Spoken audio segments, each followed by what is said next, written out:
مکے سے طوائف آئی، طوائف، سارا اس کا نام تھا، سارا گانے والی ناچنے والی، اور آگے مدینے پہنچ گئی، کہنے لگی فاقو مر گئی ہوں میری مدد کر، اللہ کے نبی سے کہہ رہی گانے والی ناچنے والی، فاقو مر گئی ہوں میری مدد کر۔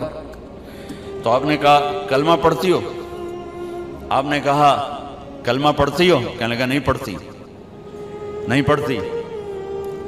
کفر، ناچنے والی گانے والی، ٹھیک ہے، کلمہ پڑھتی ہو؟ کہا نہیں پڑھتی۔ تو آپ کہتے ہیں نو کنو پھاتے باہر کر دیو، نہیں؟ تو آپ نے کہا میں اپنی خاندان والوں سے کہتا ہوں اس عورت کی مدد کرو، اپنے خاندان، میں اپنے خاندان سے کہتا ہوں اس عورت کو بھر دو۔ یہ اپنا خاندان کیوں کہا؟ سب صحابہ سے کیوں نہیں کہا کہ کسی کے جی میں یہ نہ آئے کہ طوائف کی مدد کر رہے ہیں، لہذا اپنے خاندان سے کہا میرے گھر والے اس کی مدد کرو، اور اس کو بھر کے بھیجا۔ یہ میرے نبی کے اخلاق ہیں۔ اب کھانا کھا رہے ہیں، ایک مدینے کی طوائف گزری، اس نے نا آپ کا مذاق اڑانا چاہا، کہا بڑا نبی بنتا ہے کسی کو کھانے کا ہی نہیں پوچھتا۔ تو آپ نے کہا آ جاؤ، حالانکہ آپ کہتے ہیں ان 2 لتر مارو تو دفع کرو، یہ طوائف ہو کے کی گل کر رہی۔ 2007 میں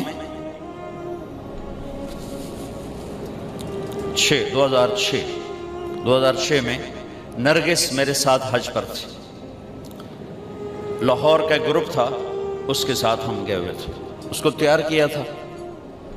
تو عرفات والے دن وہ شام کو اس کا رو رو کے برا حال تھا، کیا پتہ چلا کہ وہ میٹرس نہیں بچھاتے یہ لوگ جو حج ٹور والے ہوتے ہیں، وہاں 3-4 خواتین بیٹھی تھیں، وہ بھی جا کے بیٹھ گئی، تو انہوں نے اس کو طوائف اور رنڈی اور کیا کچھ کہہ کر وہاں سے اٹھا دیا اور بے عزت کیا، بہت زیادہ بے عزت کی۔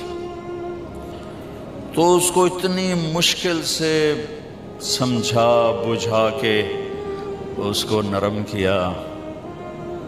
میں نے کہا میں اب کس کے سامنے رونا روں، یہ وہ جگہ ہے جہاں میرا اللہ کہتا ہے اتنے گناہ لے کر آؤ جتنے بارش کے قطرے ہیں معاف کر دوں گا، اتنے لے کر آؤ جتنے ریت کے ذرے ہیں معاف کر دوں گا، اتنے لے کر آؤ جتنے درختوں کے پتے ہیں معاف کر دوں۔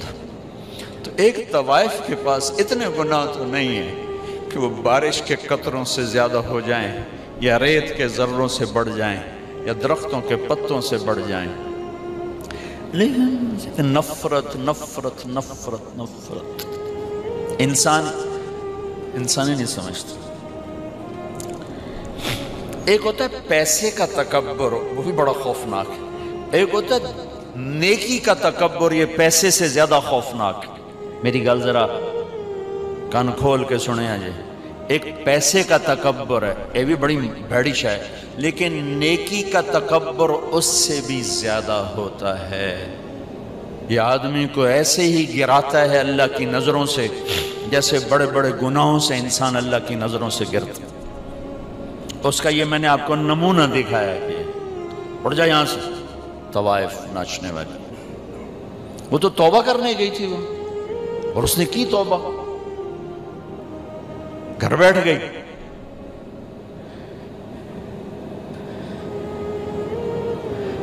ہماری نفرتوں نے بڑے بڑے ہیرے ہم نے ضائع کر دیے۔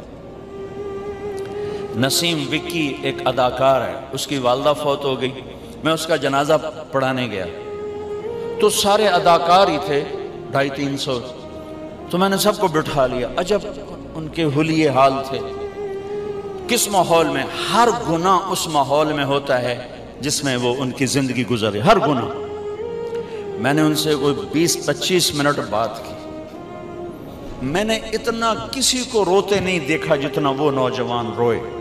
ہچکیوں، میں نے تھوڑی اللہ کے نبی کی وفات بیان کی، حضرت علی مقام امام حسین کی تھوڑی سی سیرت بیان کی، ایک نوجوان ایسا تڑپ کے روتا تھا، اس نے مجھے، میں اب رو رہا ہوں، اور جنازے کے بعد میں گاڑی میں بیٹھا اور ریمنڈ تک میں روتا ہی گیا کہ کیسے کیسے ہیرے ہماری نفرتوں نے تباہ کر دیا، کنجر کنجر کنجر، رنڈی طوائف طوائف۔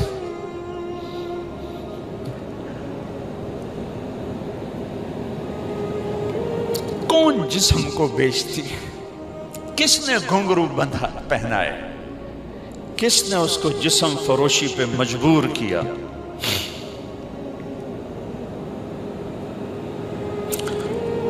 یہ کوئی عورت کی فطرت تھوڑا ہی ہے کہ اپنا جسم بیچنے کے لیے منڈی میں آ جائے، اپنے جسم کی نمائش کے لیے گھنگرو باندھے۔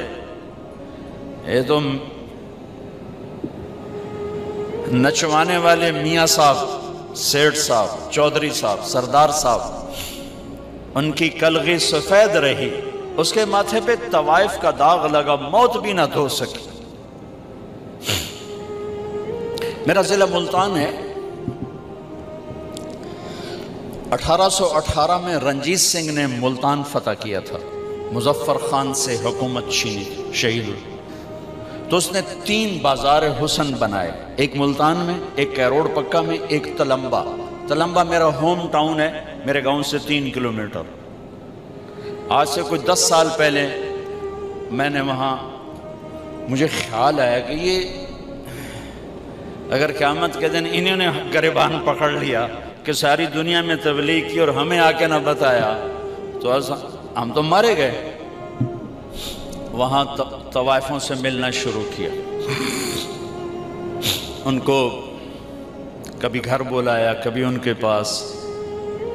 جب پہلی دفعہ ان سے ملاقات ہوئی تو ہمارے ایک ساتھی نے کہا، بیٹیو ہم آپ پہ عزت کی چادر ڈالنے آئے ہیں۔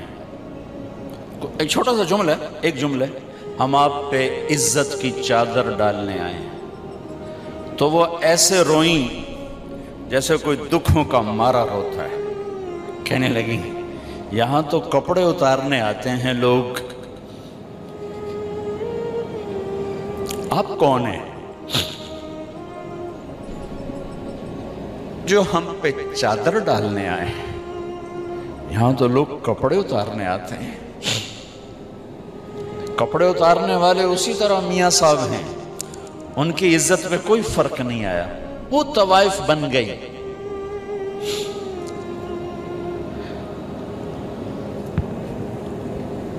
10 سال کی محنت کے بعد اللہ کے فضل سے وہ سارا محلہ اب ختم ہونے کو ہے۔ کتنی بچیاں کی شادی ہو گئی، توبہ کر گئیں، کتنیوں کے میں نے وظیفے لگا دیے کہ وہ کہا جی جب تک ہماری شادی نہیں ہوتی پھر ہمیں کوئی روٹی پانی کا انتظام کر دو، اور کتنوں کے پیغام آتے ہیں کہ جی کہیں ہماری شادی کروا دیں، ہم یہ گندا کام اب نہیں کرنا چاہتے۔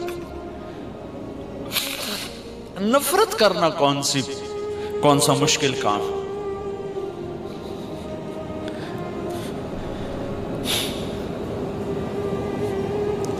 وہ طوائف کہنے لگی یہ کیسا نبی ہے جو کسی کو پوچھتا ہی نہیں؟ آپ نے کہا آجا، تو بھی آجا، بٹھا لی۔ وہ تو آپ کو غصہ دلانا چاہتی تھی، کہنے لگی میں ایسے نہیں کھاؤں گی، جو تیرے منہ میں ہے وہ نکال کے مجھے کھلا۔ اور ہماری پنجابی کی مثال ہے، کبا سمجھتے ہیں؟ کبڑا، کبے نو لت لگی وہ سدھا ہو گیا، ان کو سے لت ماری وہ سدھا ہو گیا۔ اس نے تو اللہ کے نبی کا مذاق اڑایا، وہ اس کو سیدھا پڑ گیا۔